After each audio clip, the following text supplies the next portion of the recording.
Today we're going to do the impressions, unboxing, and assembly of this Brinly sleeve hitch box scraper. So this scraper is actually sold by John Deere as an accessory for the 500 series tractors. I got it through them, through the dealer. You also can just order these straight from Brinly. A little bit of specs here. They have blade size, it's 38 inches wide, carbon steel blade, steel frame, of course 38-inch working width. The ship weight on this is 74 pounds, so it is definitely quite hefty, more than I was expecting this to be.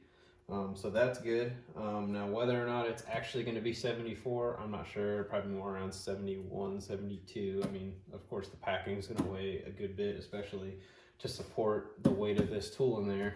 It's got to be pretty hefty packaging. So yeah, I already cut the straps on this. I'll admit I took a sneak peek myself.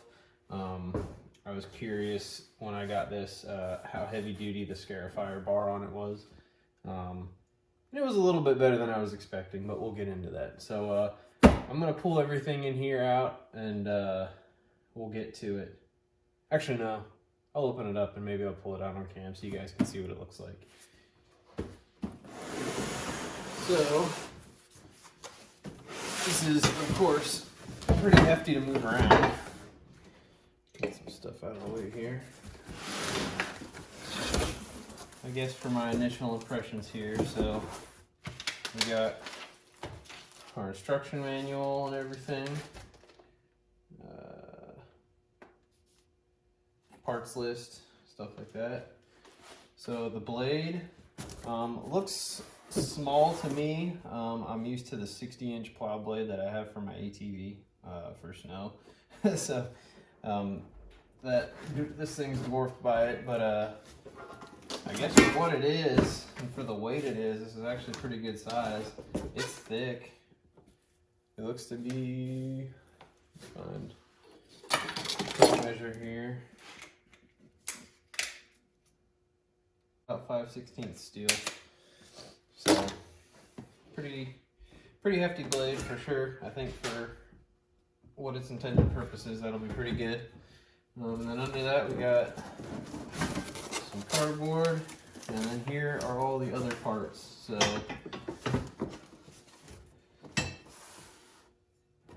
just random miscellaneous parts. Not really gonna know what's what until I actually get this out of here and start looking at everything. It's all kind of jumbled in here. All the parts are in bags, which is nice. Keep everything together. So yeah, that's what the box looks like when you first open it up. I'm gonna pull this all out and then we'll get back to it. Here it is unboxed. First impression, this thing's pretty beefy. So of course this is made for a garden tractor. It's not made for an agricultural tractor, so we can't expect anything extremely ridiculous, but for most of the parts they look pretty beefy. If you watch my assembly or my build of the Ripper Scarifier, the hitch, obviously the same piece here. So I mean, I knew what to expect with this. Some of these holes, I gotta say, whatever coating they put on it looks to be really thick. I'm probably gonna have to drill some of that out just to clean those up to get the pin down through it. The finish got kind of rough there, but other than that, everything's pretty beefy. So like this pin that is gonna hold, so the blade will attach to this, and then this will mount to the rest of the frame. This is all extremely solid. You're looking at least 1/4 to 3/8 steel for some of this stuff. In general, it's all pretty beefy. The side deflectors probably aren't as thick as they could have been, but there again, it's just to hold material from pouring out the sides, you know, when you're trying to pull material around and not trying to just push it across wherever you're trying to go, like if you were to use this as just the plow form. Because that's one thing how they kind of sell this, that, you know, it's 2 tools in one. You can use it as a plow for, it says grading and backfilling, and then you can also have these side shields attached and use it as a box scraper. And then the biggest question I have about this, which is the reason it's built, that Scarifier tool, was this Scarifier bar and how beefy it is. So it is actually better than I was expecting. I was expecting it, and in pictures it looked to be pretty thin and flimsy, but it looks like, and I'll measure it just to be sure, it looks like about 3/8 steel for this main bar across the top. So yeah, 3/8 steel across there. And then unfortunately the teeth are a bit smaller. They look to be about a 1/4 inch for these teeth.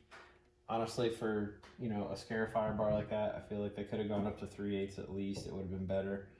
And then there's no like actual tooth. I mean, granted, this isn't like a full-size box scraper that you're going to be pulling behind, you know, a utility tractor of some sort. So, you know, it can't be too much, but for what this is, I guess it'll work.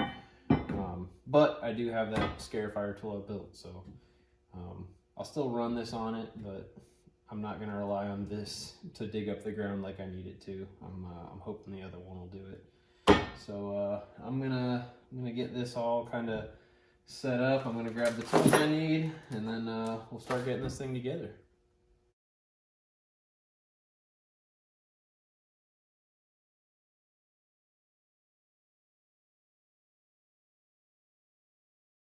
Now the instructions on this, at first I thought looked pretty bad, but the more I look at it, they're actually pretty good, I guess.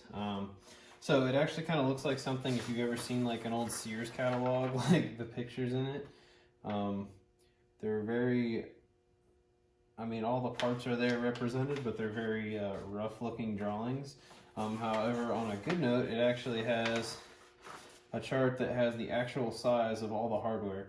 So like there is one here, it's a 3/8 by 1, but then there's a 3/8 by 1 1/4 carriage bolt. Obviously those look pretty close.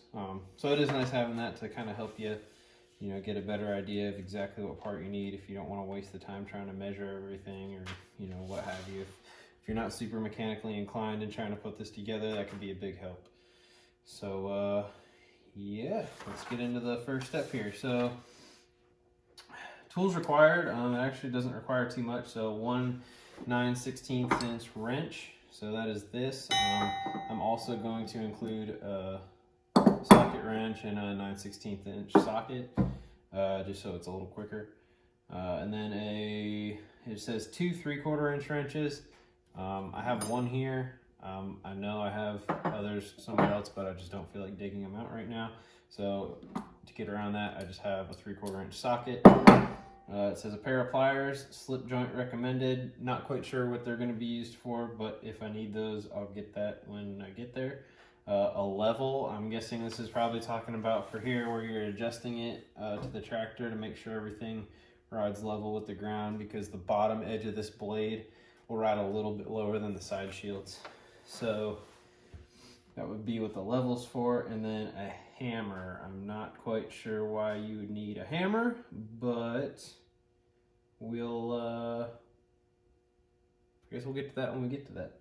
So anyway, step 1 here, attach the blade to the blade mount plate and the 2 top holes of each using 2 3/8 by 1 inch carriage bolts, 3/8 lock washer, 3/8 flat washer, and secure loosely with 3/8 inch hex nut. Do not tighten these fasteners. So I have here those 2 carriage bolts, the 3/8 inch nut, the 3/8 lock washer, and the 3/8 flat washer. So this is the, what do they call it, blade mount plate, and then obviously this is the blade. So the carriage bolts are going to go through this front side of the blade. We're going to hang this on here like that. Let's see, it's talking about, so it's showing all the washers and everything on the nut side. So flat washer, then the lock washer, and then the nut. And I'm dropping everything.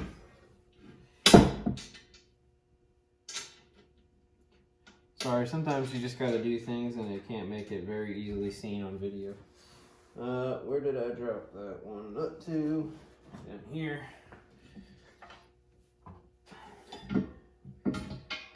So I didn't even tighten that one on at all yet. I just kind of spun the nut on there.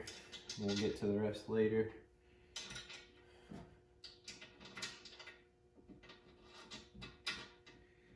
So just to where it's touching that lock washer. All right, so that is step one, and it gives you a fancy figure here you can look at, and it shows like which side everything goes on.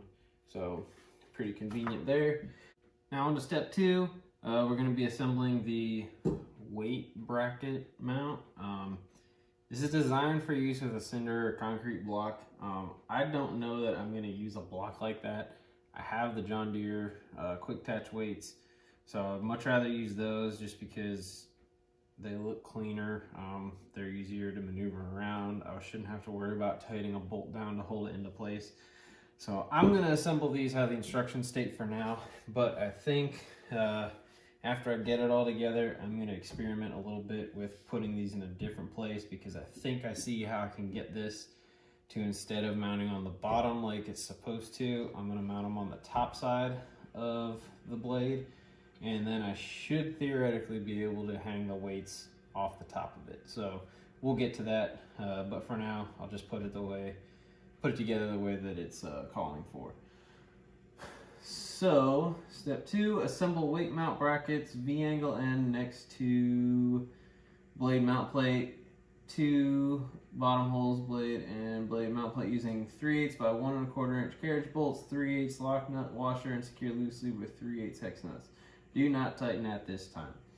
So these are the 1 1/4 inch carriage bolts, the 3/8 nuts, the 3/8 lock washers. This does not call for your flat washers on this one, so we're going to leave them out.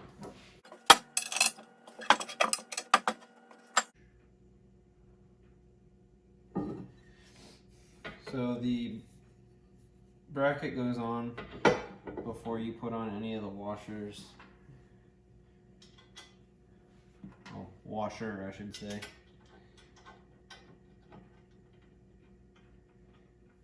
And then get that loosely on there.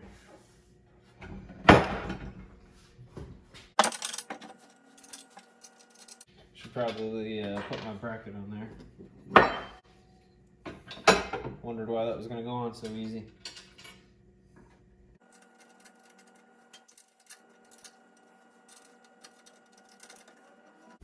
And that's step two. Step three is to attach this weight support. We're going to be using the 1 inch by 3/8 carriage bolts, the 3/8 nut again, and the 3/8 lock washers. So this is showing it to be attached from the underside of these two brackets, with the carriage bolts going down from the top. We're going to put these on.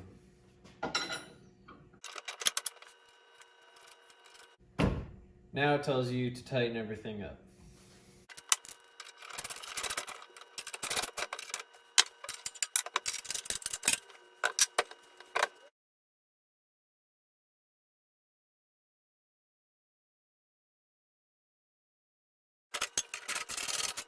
And that is step three. Everything here is now solid.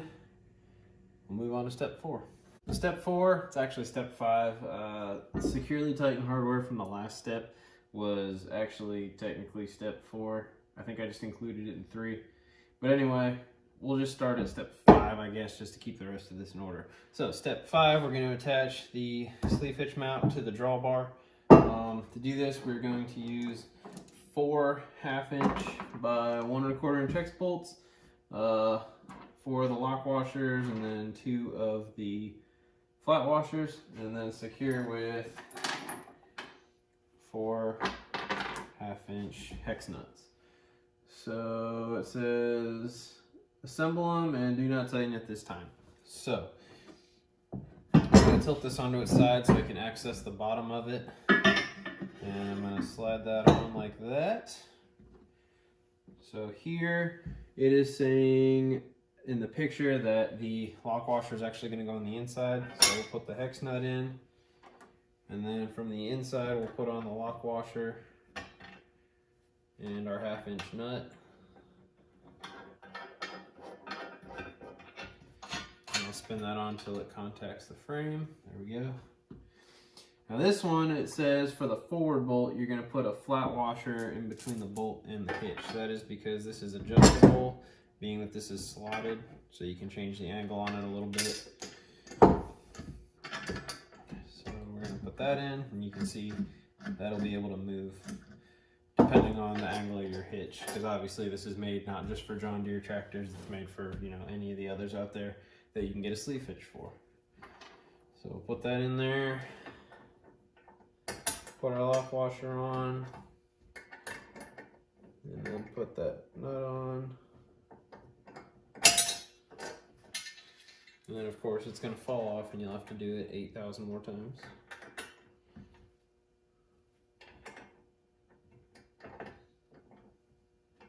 Flipping this completely upside down would probably be the best way to do it.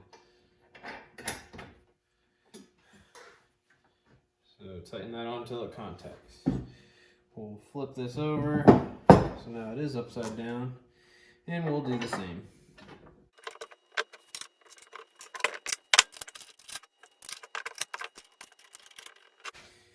Alright, we got all those bolts in loosely. We'll move on to step 6. Step 6, slip the drawbar down the blade mount plate post as shown in the illustration.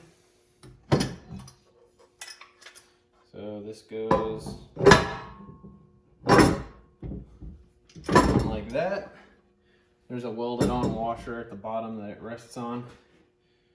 And that is it for that step. We're going to move on to what would be next. 5, 6, 7. Slip a large flat washer down the post, followed by the angling lever as shown.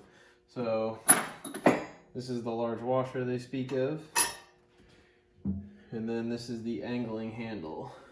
I had to get some other hardware. It was slightly confusing. I don't know why as a step it didn't tell you to get all the hardware out first, but basically, so let's see here, 5, 6, 7, 8. So step 8, after we put this on there, is going to be to take this shear pin. This almost looks like some of the hitch pins that I've gotten with some of the tow behind implements. Why they're using a shear pin for this, I'm not sure. But you slide that through, and then there is a cotter pin that we're going to put through here, and then you need to bend this around. So I'm going to grab a pair of pliers.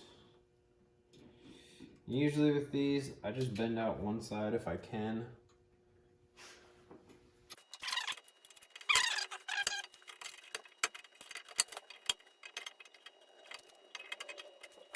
Alright, fought with that way longer than I should have. So I just bend up one end of it. That's not coming out of there. I'm not going to bother bending it too far around. If for some reason I needed to remove this, I don't want to wear out that pin. Granted, cotter pins are pretty cheap to buy, so if I had to replace it, it's no big deal. So then moving on, step 8 is going to be to insert the cotter pin. Step 9 is going to be to insert the 3/8 by 2.5 carriage bolt through the remaining 2 holes in the angling lever and secure with 3/8 inch lock nut. So the lock nut looks very similar to the regular hex nuts. However, one end of it is like kind of rounded, and if you look at the threads, they're kind of oblong. That's what locks it in rather than using a nylon insert. So we're going to put that through. It doesn't go through anything other than just to the other side. And then you basically tighten this onto there. It says until there's no looseness in the lever, but it's free to move up and down. So we'll tighten that until it's snug but free to move.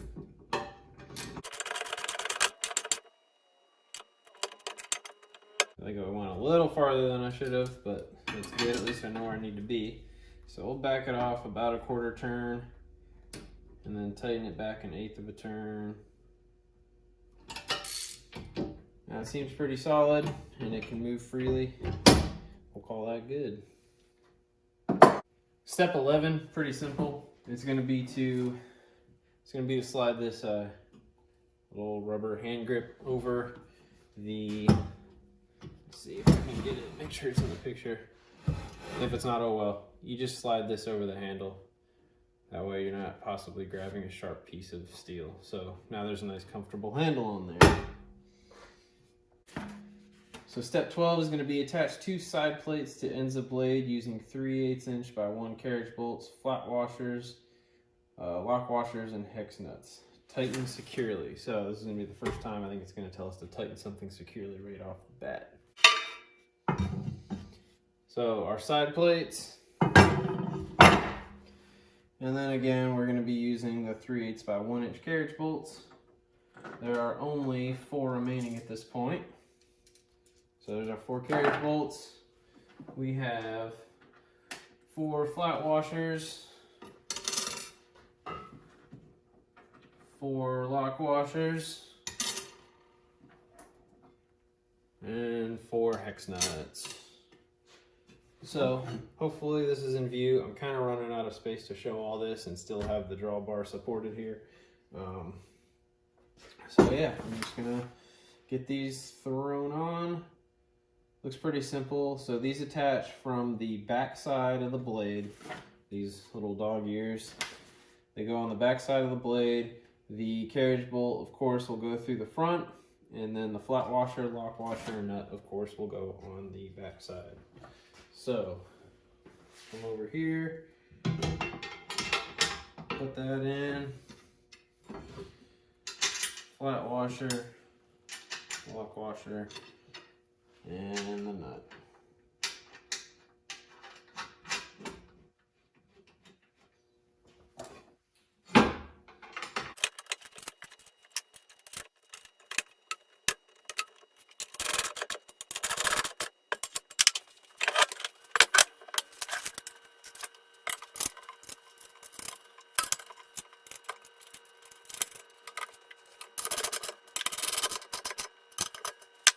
All right, that's it for step 12. Next, we're going to move on to 13, which is hammer drive pin into the second hole on the end of scarifier bar until an equal amount protrudes on each side of bar.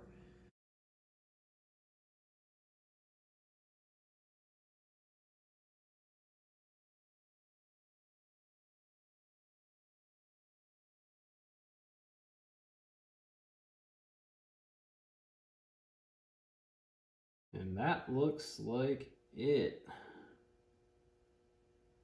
That's pretty much it. So yeah, now we can, we'll go over and hook this onto the machine. Never said anything about tightening. Okay, so in the adjustment section, it's not part of the assembly, of course, but when you go to actually level this thing out, that is when you would go ahead and actually tighten these bolts. I'm just going to tighten them up now. I don't think I'm going to go too much in the way of adjustment right now. My garage floor, it's angled to the center for a water drain, so I can't really rely too heavily on anything in here being very level or at least flat to do any of this. So what I'm going to do is eventually, once I can start getting a lot of the tow behinds and stuff out of my trailer, I'm going to pull it into the trailer since it's a flat floor. I'm going to, use that, as best I can to adjust all this. So there'll probably be a video later on adjusting this to make sure it's level. But for now, I'm just going to tighten this up. So we're going to take our 3/4 wrench and our 3/4 inch socket and tighten these up. I'm going to do one of these front ones first, just kind of hold it in place.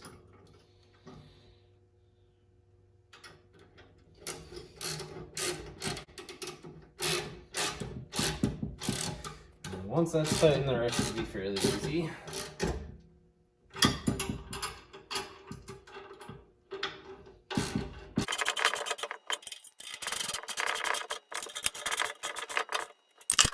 There we go, all tightened up. I think I'm gonna take this over now, hang it on the back of the tractor, and I think we'll call it a day from there. All right, and here we have the box blade attached to the tractor. Looks pretty good.